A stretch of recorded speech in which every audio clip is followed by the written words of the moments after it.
Hello दोस्तों, आज हम लोग डिस्कस करने वाले हैं इम्पॉर्टेंट एनसीईआरटी जो यूपीएससी के प्रिपरेशन में सबसे इम्पॉर्टेंट रोल प्ले करते हैं।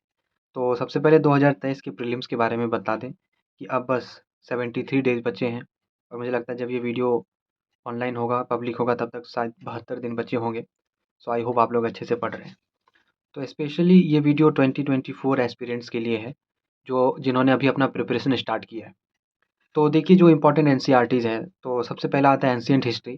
जो एंशिएंट हिस्ट्री से रिलेटेड अगर आपको जो एनसीईआरटी पढ़नी है, तो मैं आपको एक छोटा-सा सजेशन ये दूँ तो मैं ये कहना चाहता हूँ कि आप एनसीईआरटी को छोड़ के आप ना ancient India Tamil Nadu board class 11th की न्यू वाली जो बुक है, ठीक है? आप उसको फ़ॉलो करो। उससे ना आपको सब कुछ क्लियर हो जाएगा स्टार्टिंग का जो भी आपको पैलियोलिथिक एज है, मेसोलिथिक एज, आईवीसी कुछ भी सब कुछ का एक साइड्स में आपको अच्छे से दिया होता है।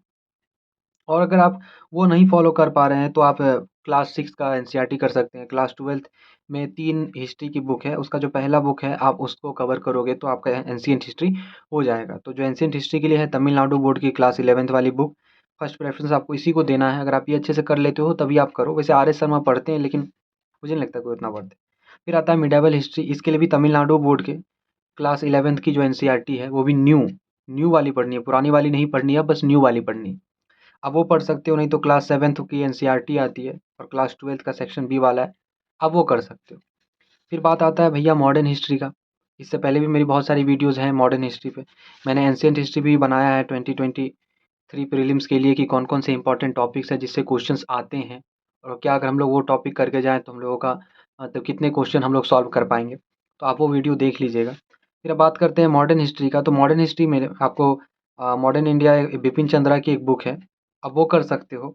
नहीं तो आपको अगर आप एनसीईआरटी फ़ॉलो करोगे ऐसे वाला तो वो बहुत स्कैटर्ड है। क्लास 10th में कुछ मिलेगा, क्लास 9th में भी कहीं कुछ है, क्लास 10th में भी एक चैप्टर है, नेशनलिज़्म इन इंडिया वो उसमें कहीं मिल जाता है, फिर क्लास 12th का सेक्शन सी वाला है। आप मॉडर्न इंडिया के लिए बिपिन चंद्रा फ़ॉलो करो, नहीं तो स्पेक्ट्रम फ़ॉलो करोगे, फिर भी मॉडर्न इंडिया अच्छे से हो जाएगा आपका। फिर आता है पोस्ट इंडिपेंडेंस, हालाँकि ये तो मेंस के लिए है।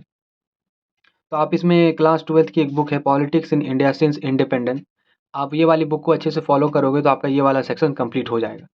फिर आता है वर्ल्ड हिस्ट्री को मैंने स्टार मार्क कर रखा है, क्योंकि अब इससे क्वेश्चंस बनते नहीं हैं, तो आप अर्जुन देव की एक बुक पढ़ सकते हो। ये वाली बुक है, ठीक है? मैंने मँगाई थी लेकिन मैं अभी तक इसे मैंने पढ़ा नहीं क्योंकि इसका कोई वर्थ नहीं है, कोई क्वेश्चन ही नहीं आते।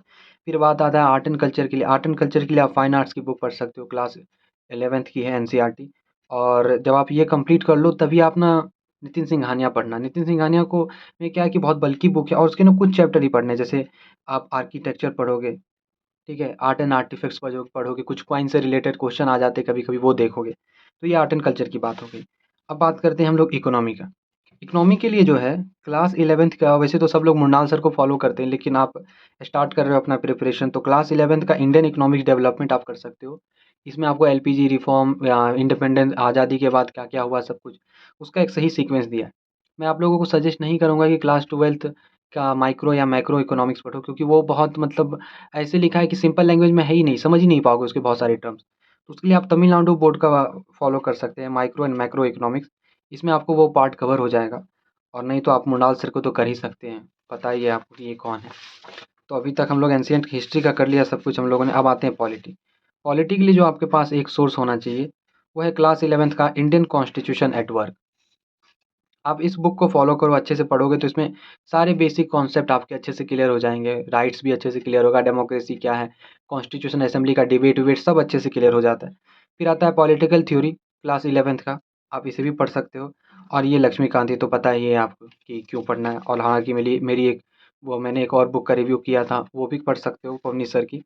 लेकिन हाँ, एनसीईआरटी के लिए आप इंडियन कॉन्स्टिट्यूशन एट वर्क, ठीक है? और पॉलिटिकल थ्योरी ये ज़रूर पढ़ना। फिर आता है ज्योग्राफी। ज्योग्राफी हालाँकि क्वेश्चन अब तो ज़्यादातर करंट अफ़ेयर से आते हैं, लेकिन आपको ना अपने बेसिक को अगर आपको अच्छे से कंप्लीट करना है, ठीक है? तो मैं ये नहीं सजेस्ट करूँगा कि आप स्टार्टिंग से आप 6 वाला देखो, क्योंकि 6 में जो पढ़ोगे वो 7th में नहीं तो 8-9th में रिपीट होता है ये। तो उससे अच्छा है कि आप सीधा एक बार क्लास 11th की एनसीईआरटी पढ़ो, फंडामेंटल ऑफ फिज़िकल ज्योग्राफी, ठीक है? ये आपका फिज़िकल ज्योग्राफी के लिए हो जाएगा। फिर इंडियन फिज़िकल एनवायरनमेंट, ये आपका इंडियन ज्योग्राफी का है और ये बुक बहुत अच्छी बुक है। इसमें जितना इन्फॉर्मेशन दिया है कि कहीं न कहीं से हर साल इससे 1-2 क्वेश्चन आते ही हैं, तो आप ये फॉलो कर सकते हो। फिर ये ह्यूमन ज्योग्राफी के लिए है और फिर ये इकोनॉमिक ज्योग्राफी के लिए। आप दोनों इसको पढ़ सकते हो। मैं तो कहूँगा कि बस इससे अच्छा है कि आप ना अगर आपको ज्योग्राफी के लिए कोई टीचर ढूँढना है एनसीईआरटी जो आपको कवर कर दे, तो अमित सेन गुप्ता सर करके हैं। आप उनके एनसीईआरटीज़ को मतलब कि उनके जो वीडियोज़ हैं उनको फॉलो करोगे और नोट्स बनाओगे तो उसी से आपका क्लियर हो जाएगा। फिर बात आता है भैया हमारा एनवायरनमेंट का, इससे रिलेटेड मैंने 1-2 वीडियोज़ डाली हैं। लेकिन अगर आप स्टार्टिंग के फेज़ में हैं तैयारी के, तो आप बायोलॉजी के क्लास 12th वाले जो बुक है, उसका जो लास्ट का जो 4th चैप्टर आप पढ़ोगे, शायद 12, 13, 14, 15 है, ऐसे करके चैप्टर है। उसमें ना आपको सारे की टर्म्स अच्छे से समझ आ जाएँगे, इकोलॉजी क्या है, इकोटोन क्या होता है, ये सब कुछ अच्छे से उसमें समझ आएगा, पॉल्यूशन के बारे में भी समझ आ जाएगा। और उसके साथ आप क्या कर सकते हो कि क्लास 6 से लेके 10th तक का जो ज्योग्राफी का बुक है, उसको ना एक बार आप गो थ्रू कर जाना अच्छे से। मैं यही सजेस्ट करूँगा कि इसको ना आपको इसके पहले ना इसको तब करना है जब आप ज्योग्राफी अच्छे से कर चुके हो क्लास 11th वाले से, तब ना एक मतलब पासिंग रेफरेंस के तौर पे यूज़ करिएगा, तो आपको अच्छे से हो जाएगा। और इसका जो कुछ लास्ट चैप्टर होता है, खासकर जो क्लास 10th का भी जो 2-3 चैप्टर है शायद लास्ट वाला, इसमें आपको एनवायरनमेंट से रिलेटेड कुछ इन्फॉर्मेशन रहता है। तो बेसिक इन्फॉर्मेशन है, जल्दी ख़त्म हो जाती है बुक, इतना इम्पोर्टेंट मतलब कि बस ये पढ़ोगे और ये फिर बाकी तो आप लोग किसी टीचर की क्लास लोगे ही तो उससे तो समझ आ ही जाएगा, और वैसे भी करंट अफेयर्स होता है ये सब। फिर आते हैं भैया हमारा सोसाइटी, ठीक है? सोसाइटी के लिए क्लास 11th की एक बुक है इंडियन सोसाइटी, आप वो पढ़ सकते हो। बाकी सोशल डेवलपमेंट जो चेंज हो रहे हैं इंडिया में सोसाइटी को अंडरस्टैंड करने वाला है, ये सब देखो। और नहीं तो हिमा बिंदु मैम का सोसाइटी का ना क्लास का पीडीएफ डाउनलोड कर लेना। इससे भी ना आपको मतलब सारे basic keywords, basic terms, women के बारे में जो भी इश्यूज़ चल रहे हैं, सब कुछ अच्छे से मैम ने बताया है। तो यहाँ से भी आपको अच्छे से कंप्लीट हो जाएगा ये। फिर बात करते हैं हम लोग साइंस का, तो साइंस के लिए आप लोगों को क्लास 9th का साइंस और क्लास 10th का साइंस अगर आप कर लेते हो, तो बेसिक साइंस आपका अच्छे से क्लियर हो जाता है। फिर आपको करना है क्लास 12th का बायोलॉजी का चैप्टर 11 और चैप्टर 12 जो कि बायोटेक्नोलॉजी से रिलेटेड है। अगर आप ये कर लेते हो, तो आपका ये एनसीईआरटी का जो साइंस एंड टेक्नोलॉजी का है, हालाँकि बेसिक अच्छे से कंप्लीट होगा। और मैंने साइंस के रिलेटेड एक पहले से ही वीडियो बनाया हुआ है मैंने, आप वो देख सकते हो कि क्या करना है, सिंगल सोर्स है वो। तो आप साइंस के लिए क्लास 11th और ये कर सकते हो, ठीक है? अब जो कुछ इंपॉर्टेंट नोट्स मैं बताने जा रहा हूँ। सबसे पहला है कि कोई भी बुक अगर आप पढ़ रहे हो, फर्स्ट टाइम पढ़ रहे हो, तो ट्राई करो कि मिनिमम किसी भी बुक को 3 रीडिंग करें। सबसे पहला जो रीडिंग करोगे आप वो, उसको अच्छे से पढ़ोगे, ठीक है? दूसरी रीडिंग में ना आप हाइलाइट करोगे कि क्या-क्या इंपॉर्टेंट चीज़ था जो हमको अब पढ़ना है, और थर्ड रीडिंग में आप नोट्स बनाओगे।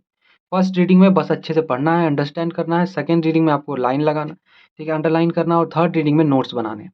नोट्स हमेशा सेकंड रीडिंग के बाद ही बनाना प्रेफ़र करना, क्योंकि अगर आप फर्स्ट रीडिंग में ही नोट्स बनाने लग जाते हो तो बहुत बल्की हो जाता है, क्योंकि समझ ही नहीं आता है कि कौन-कौन सा पार्ट रखना है, याद रखना चाहिए, कौन-कौन सा नहीं रखना चाहिए। और आप हेल्प ले सकते हो यूट्यूब से, चाहे अगर आपको कोई भी टॉपिक समझ नहीं आ रहा, कोई भी चैप्टर समझ नहीं आ रहा, तो एक बार चैप्टर का नाम सर्च किया, बुक का नाम दिया, क्लिक करोगे तो ऐसे सैकड़ों वीडियोज़ मिल जाएँगे जो कि आपको बता रहे हैं। ये बहुत ईज़ी लैंग्वेज में बताते हैं। तो आप यूट्यूब से हेल्प ले सकते हैं। और लास्ट में मैं यही कहूँगा कि 2024 का भी प्रीलिम्स 1 साल बाद ही सही लेकिन बहुत नज़दीक है, और अभी अपने कोर सब्जेक्ट्स पे अच्छे से फ़ोकस करिए, ध्यान से पढ़िएगा, ठीक है? सारे एनसीईआरटीज़ को कंप्लीट करिए, क्योंकि एनसीईआरटी बेस आपका बनाता है, और ये बेस हमें काम आता है, हमें हमारे एग्ज़ाम में, ठीक है? सो 2023 वालों को भी सबसे पहले बधाई, आप लोग अच्छे से पढ़ रहे होंगे, और ऐसे ही मेरे वीडियोज़ को प्यार देते रहिए। मिलते हैं नेक्स्ट वीडियो में। Thank you so much.